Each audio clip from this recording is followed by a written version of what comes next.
Hey guys, welcome back to the State Champs studio. Happy New Year. We are so excited to be back in full swing for this girls basketball season. This is State Champs Hangtime. We're so excited to have you.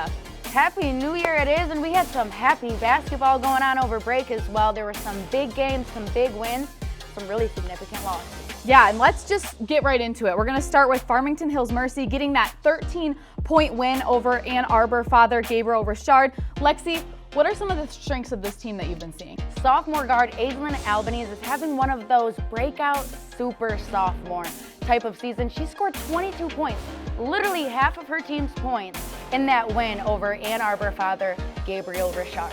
She has a really quick release on her three-point shot, and she credited such a nice three-point shot to the work that she put in the offseason. I just think that's so important. She talked about that. That's what builds confidence when it comes regular season, is the preparation you put in the offseason. Next up, the defending state champs West Bloomfield. They had a dominating performance over Clarkston, beating them 62-20. Lexi, it seems like this Lakers team hasn't really skipped a beat. Now, in your opinion, do you think that this team is even better than last year's team? Yeah, I do think this year's West Bloomfield team is better than last year's, even though they lost a huge component. Point guard Maya Hooper, she's at U of D now.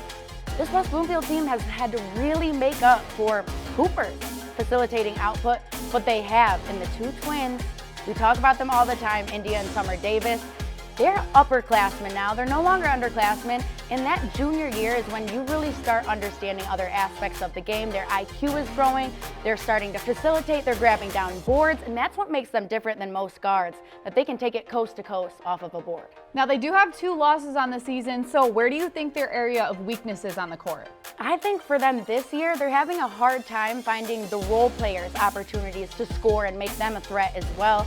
Right now, it's just the Davis twins and, of course, a big post and senior Sydney Hendricks. However, there's games where that she'll go away a little bit and other players just need to step up. However, Summer and India Davis dominated in the Kenwood Academy win in overtime. India Davis, 31 points, 14 boards, 3 assists, 4 steals, 2 blocks, and Summer Davis, 28 points, 4 assists, 4 steals. So goodness gracious, coming back from a 15-point deficit at that. We're going to take a quick timeout and throw it to our third member of the team, Carol Lyles, who spoke with a legendary coach in this week's B-Camp Interview of the Week. Something very historic happened to you on Friday. You became the most winningest coach in MHSAA girls basketball history.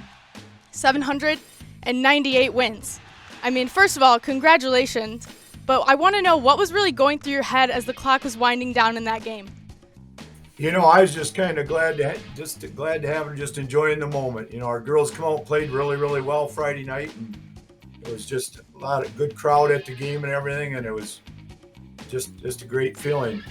So, going all the way back to the beginning, is this something that you always strived for? Was this something that was always in the conversation for you?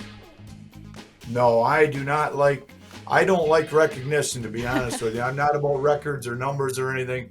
I just coach because I love working with the kids. I don't even like recognition between you and me.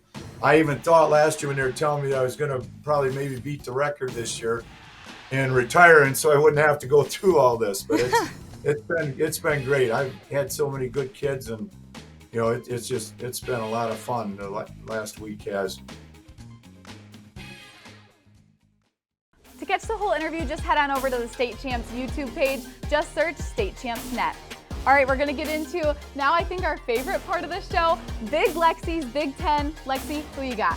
All right, we'll start off at number 10. This might be surprising to some people, but it's West Bloomfield. We talked a lot about them. The Davis twins catch everybody's attention. However, they did have a big loss to Indiana's reigning state champs earlier in the season, but an even bigger loss to Arbor Prep. That's why they're so low on my list. Coming in at number 9 is Detroit Edison, another surprising one. I did not want to place them so low on my list. However, they do have 2 losses on this season already, but they are both to 2 really good Illinois teams. Coming in at number 8 is East Grand Rapids. They have an awesome senior guard in Macy Brown. She's a U of M commit. This team's going to go all the way. Coming in at number 7 is Lowell. They're also undefeated on the season. However, their only close game was a 54-50 win over Westfield Prep. They've played some tougher competition so far this season. They'd probably be higher on my list. Coming in at number 6 of Big Lexi's Big Ten is Chelsea. They do have one loss on the season. However, it was to Ohio's 8th ranked team in the state. Other than that, they have some really nice notable wins over Arbor Prep, Clarkston, and Williamston. All right, Lex, that was your 10 through 6. Who are our top 5? For number 5, we have Rockford. They do have one loss on the season, but it is to my number 1 ranked team in Michigan. You'll have to wait to see who that is. Coming in at number 4 is a school from my area, Lake Fenton. Way to represent. They're having their best start since 1987. They play really good team basketball. Everyone on this team can be a threat at any time. Coming in at number 3 is Farmington Hills Mercy. This team is also undefeated, and they're led by a super sophomore guard in Aislinn Albanese. They also have Maya White, who's committed to GVSU. Coming in at number 2 is Detroit Renaissance, led by a center, way to represent the post down low, junior Anaya Hardy. She can dunk. Her profile picture is literally her dunking the basketball. She's out here averaging a double-double, nearly 20 points and 11 boards per game. All right, drum roll, please. We are at number 1. Lex, who is it? We got at number 1, Grand Rapids West Catholic, of course. Last year, they did graduate a Miss Basketball finalist in Abby Kimball. However, wow, Grand Rapids West Catholic has big time made up for the absence of the senior in the 2 sisters, Alicia and Cadence Dystra. Cadence is committed to Toledo. Alicia has multiple mid-major D1 offers. However, it's the defense that's the integrity of this team. Head coach Jill Vannerin talked about how she's trying to bring back the 90s, baby. That gritty, tough defense seems to be working.